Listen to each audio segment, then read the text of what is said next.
Porca with Tomás McCarthy on WLR. With Hooper Dolan Insurances. For business insurance you can rely on. More info at hooperdolan.ie. So for the Cork View on Sunday's big match in Páirce Cueve, I'm joined in the line by former All-Ireland winning player and manager Donal O'Grady. And Donal, with Waterford at such a low ebb at the moment, is this an ideal opportunity for Cork to build on the win against Limerick last time out? Well, that's the sixth marker really, isn't it? Because Cork's first performance against Waterford, or against Tipperary, wasn't up to scratch. And then they put in probably one of their best displays in many years against Limerick the following day out. So it's very difficult to see then what type of performance they'll have up against Waterford, because sometimes the focus can drop a little bit, and Waterford are already out, so the talk around the place will be that Waterford are gone. It should be easy enough for Cork maybe to get through, but that doesn't always materialise. And like the Cork team were kind of unrecognisable from the side we saw against Tip first time out. Donal, what was the difference in your view between the two performances? Well, I suppose really the main difference was that against Limerick, they were fully tuned in, they were well focused, and I actually met one of the Cork backroom team the night before the game, and he was convinced that they would win. So there was a lot of pride at stake, possibly as well. We said they'd been beaten by Limerick last year, so motivation-wise, I think they were much more ready for the game, and of course it was their second match, so they could see the flaws in the first game and maybe correct them. So the trouble was now that taking on Waterford, mentally, are you really up for the game? What is your position? So they're all intangibles that you can't really define until the ball is thrown in on tomorrow night. And Waterford being out, well, they'll play with a certain amount of freedom, really, as they did last year. So, it's not going to be easy, I don't think, for Cork. Yeah, did you think Cork looked a bit more defensively secure last time out, Donal, with Owen Cadogan at 3, Mark Ellis at 6, and also Bill Cooper back in the middle of the field? Yeah, but, Thomas, the way it works in modern hurling is that, you could have the 6 best defenders in the world, and unless your midfielders and attackers are closing down the opposing half-back line and midfielders, right, there's nothing really you can do if there's top-class ball going into the forward line. And, Waterford found that to their cost, I think, against Tip particularly. I was a bit disappointed with them.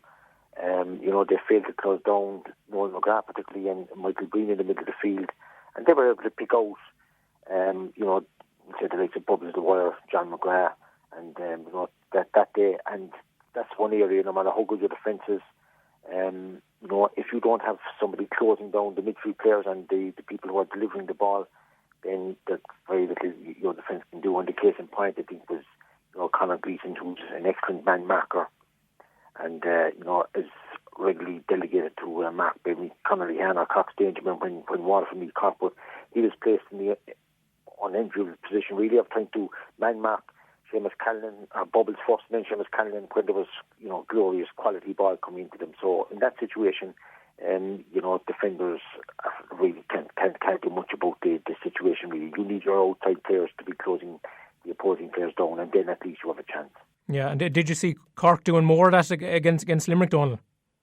That was very evident, I think, against Limerick, where it wasn't evident against Tip, particularly in the second half.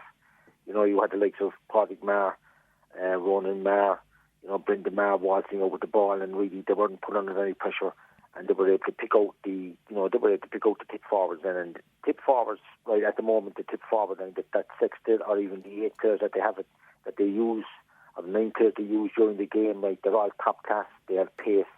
They know what they're at, and there's a combination to their play that really was lacking last year.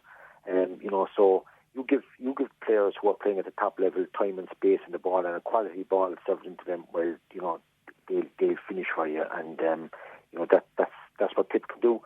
Cork closed down Limerick to an extent the last day.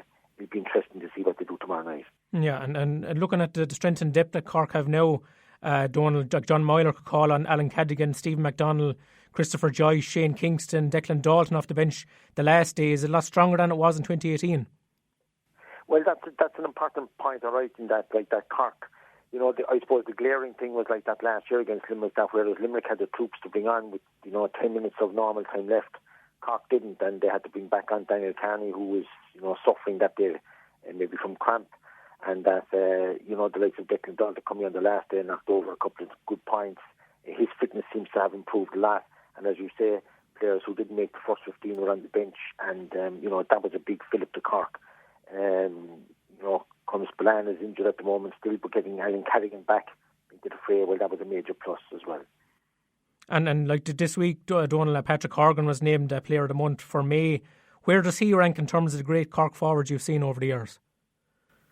Well, he his scoring feats really are top class, and he's been doing it. That goal he got against Limerick was top class.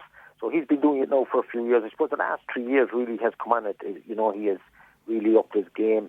The odd time, he can be off a little bit from frees and things, right, which is always a bad sign for Cork. But really, he's showing good leadership now. He's taking responsibility. He's getting the scores when Cork needed, and he's bringing a few others into the play, something that he always didn't do. So, his scoring feats, I think he's the forward that has scored the most ever in championship games, and I know with modern times there have been a lot more championship games maybe than the old times, but really if you took Pat Horgan out of the Cork team, there'd be a huge hole to fill, and I don't think we have anybody else to fill it. How surprised are you, Donal, by the fall off in Waterford's performance and since they reached All-Ireland final in 2017? Well, I suppose you could say that the way things happened last year for them, going away from home, 2 matches away from home, they weren't really, they were most pundits' favourites to lose out, and they lost that battle this year. Losing the first game against Clare, I think, was a huge psychological blow to them, right? Because everybody would have backed them to win that, and at least to give them a bit of confidence. I had no doubt whatsoever, but that Tip would win the second game, and I felt that Limerick would win the third game, and that they would be coming to Páirce Cleveland tomorrow night, hoping to get 4 points, and that would get them, in, if they were to get out of Munster, that the 4 points would get them out. But sadly, for another year, they're out at the initial stage, and it would be very interesting actually to sit down with the likes of Jamie Barron, Kevin Moran, and others like that, right, who have played through the championship now for the past number of years, and ask them what they really think about the new championship, particularly when they are out, because they'll give a good estimation, right, of what the championship is like for them. We hear lots of players saying that it's fantastic, there's loads of games there, right, but I think Waterford players are in a unique position of being forced out both years, so it'll be interesting to hear what they think of it. Yeah, you were in the Park Hotel in Dungarvan before the championship started, Donal, and you weren't in favour of the new format. Like, we're nearly halfway through the 2019 provincial series. What's your opinion now?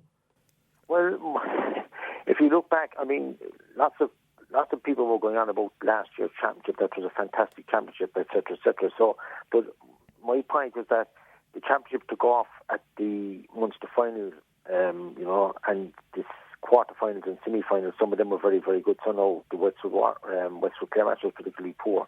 But in the round robins in both Munster, I felt there was 3 games in Munster last year in the round robin. There was Limerick against Cork, Tip against Clare, and Tip against Cork. There were 3 games out of 10 that you would say were good games. In Leinster, I'd say there was 2, Wexford versus Dublin and Dublin versus Kilkenny. The rest were mediocre enough. Championship took off at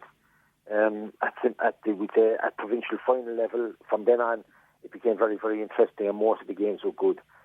So my thing is that, we're trying to throw a few platitudes about great hurling championship, but really we want to look at the round robin. How good was it? Maybe it brings extra finance to the county boards, and that's the point. And really, the players who are involved should be surveyed to say, right, okay, do they want to continue with it? Because after all, they're the people involved more so than me, or our officials at administrative level. Absolutely. And just looking at briefly at the other 2 matches, Donal, firstly in Munster, you have Limerick coming up against Clare. Do you think they can go back-to-back after, I suppose, getting back on track against Waterford last week? I think that will give them a big confidence boost. I see John Kyree asking the supporters to provide the 16th man, so to speak, and I think Clare will be a small bit down after last weekend. I wasn't quite sure of what game plan they were trying to implement in the second half. I think there was one good goal opportunity there for them, and they didn't take it, where by moving the ball inside they might have got a goal, and they looked a little bit rudderless at the end. And I fancy Limerick to win that one, and and to move on to 4 points, and that might be enough for qualification. Of course, if Clare win, which I think they'll be up against it, but if Clare win effectively and Cork win effectively, it would mean that Limerick are out of the championship because of the head-to-head. Yeah, which no one would have foreseen at the start of the year. And like, you look at Kilkenny-Galway as well, Donal, this is a massive match. This is arguably the biggest match in the Leinster Championship to date. Yeah, it will be, and having looked, we'll say at Galway the last time, they'll need, if they want to hope to win or even draw against Kilkenny Nolan Park. Kilkenny have virtually qualified, if you like, right? There'll be no pressure on them, and they always play well in Nolan Park anyway. But really, Galway will have to up their performance by about, at least 50%. I think. I thought they were quite poor against Wexford. They didn't really play at the intensity that you need, to win championship matches, and they'll really have to bring it on. They are playing obviously without Joe Canning, and I think they have to stand up now and be counted and say, like, okay, what are we going to do? Are we going to force the pace and not just jog through the game? Because I felt they were operating between half and 3/4 pace the last day. So really, they'll have to have a massive turnaround. So can they do that? Like, I'm not quite sure, and you'd have to fancy Kilkenny that they're justifiable favourites for this one. Yeah, it's hard to back against Kilkenny. Donal, thanks a million for taking our call today, and enjoy all the matches over the weekend. Okay, thank you very much.